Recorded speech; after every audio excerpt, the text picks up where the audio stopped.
Hello everyone, welcome back to Nisha's Maths Master Class, and again I am coming with the new grade. And see children, very simple and easy. If you solve such a type of a question again and again, automatically your brain trained like that way. Okay. See children, now 15 500, 11 1 120, 8 2 question mark. So this is horizontal way I read the number. Now vertical I read number 11 15 11 8 5 1 2 100 120 question mark. Okay. See children. Now here, how we came to know that we have to use the numbers in horizontal way or vertical way. So see children, again I said same sentence, focus on the number, use your brain power, use your logic. Now see children, अगर 5 1 2 है तो इसका कुछ भी connection नहीं है. 1 composite नहीं है, प्राइम नहीं है, 5 प्राइम है, 2 प्राइम है, 8 प्राइम नहीं है, 8 क्यूब नंबर है, 8 कंपोजिट नंबर है, 11 प्राइम नंबर है, 15 कंपोजिट नंबर है और ऑड नंबर है, इवन नंबर नहीं है, प्राइम नंबर नहीं है. मतलब ये नंबर्स का एक दूसरे के साथ प्राइम को प्राइम के लिए कनेक्शन कुछ भी नहीं है. तो कनेक्शन क्या है, तो स्क्वायर नंबर करके देखो, क्यूब नंबर करके देखो, एडिशन सब्ट्रैक्शन हो रहा है क्या देखो, क्योंकि ये टेबल में भी कोई किसी के नहीं आ रहा है, एक दूसरे से कनेक्शन ही नहीं है इनका. Okay. So first of all suppose 15 है, 15 से ज़्यादा इजी मुझे बच्चे लोग ये वाला टॉपिक लगा.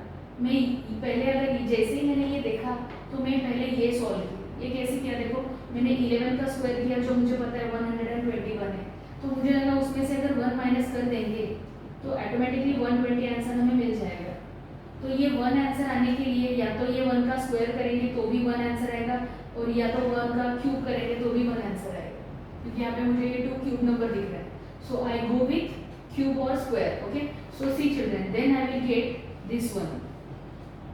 Now this one. ओके. 15, अगर हम लोग 15 का स्क्वायर करते हैं तो आता है 225. ओके. 5 का स्क्वायर करेंगे तो आएगा 25, बट अगर 25 करेंगे तो हमें 200 मिलेगा यहाँ पे, बट यहाँ पे 100 है.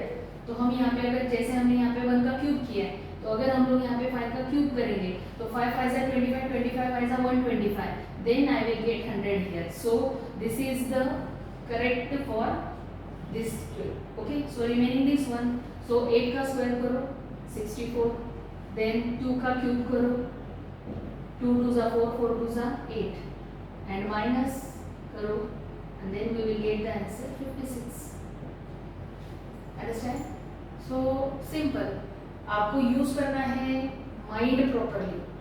स्क्वायर नंबर यूज करके देखो, क्यूब नंबर यूज करके देखो. अगर हम लोग यहाँ पे ये देखो, ये आंसर के लिए हमें क्यूब भी और स्क्वायर भी दोनों भी बेनिफिशियल था, क्योंकि ये नंबर का स्क्वायर और क्यूब एक ही आता है, 1 ओनली 1. ओके. बट यहाँ पे डिफरेंस है. सो गो विद द सेकेंड, जो दिया है सॉल्व किया हुआ उसको करते जाओ. जो हम सीक्वेंस यूज कर रहे हैं, जो प्रोसीजर यूज कर रहे हैं, जो मेथड यूज कर रहे हैं, उसके हिसाब से करते जाना है. फिर हमें ऑटोमेटिकली जो हमारे पास नहीं है, जो क्वेश्चन का आंसर हमें ढूंढना है, वो इजीली अवेलेबल होता है. Okay. If you like the content, like या subscribe my channel. Thank you.